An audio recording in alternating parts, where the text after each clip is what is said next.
ئیمامی عومەر ناردی بۆ ڕووم لەوێ گردیانیان و ئەسیریان کرد و هەڵسان عەبدوڵای کوڕی حوزافەیان کردە دارە ئەوە عەبدوڵای کوڕی حوزافەیە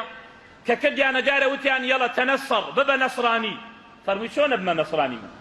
دایان گردە خوارەوە ئاویان بۆی کوڵان هەندێک لە ئەسیرەکانیان خستە ناو ئاوەکەوە بەس هێزخانەکەیمە وتیان ببە نەسڕانی چوتی چۆنە بمە نەسڕانی ئەمجا کاتێ بردیان بیخەنە ناو ئاوەکەوە دەستی کرد بە گریان عەبدوڵای کوڕی حوزافە مەلیکی ڕووم بانگی کرد وتی وەرە بزا بۆ گریەی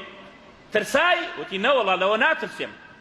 بۆ ئەوە گریام وتم خۆزگا 100 نەفسم هەبووە لە پێناو خوا ئاوا ڕوحم دەربچایە و زنی و بکرایمەتەوە 100 نەفس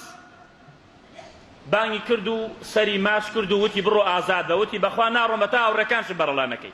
هەموو مسلمانان سەحابە لەگەڵیان ئەوانشی ئازاد کرد کە گەڕاوە بۆ مەدینە خەبەریان داوە ئیمامی عومەر هەڵسا بەرەو پیری ڕۆی سەری عەبدوڵای کوڕی حوزافەی کرد و سەری ماچ کرد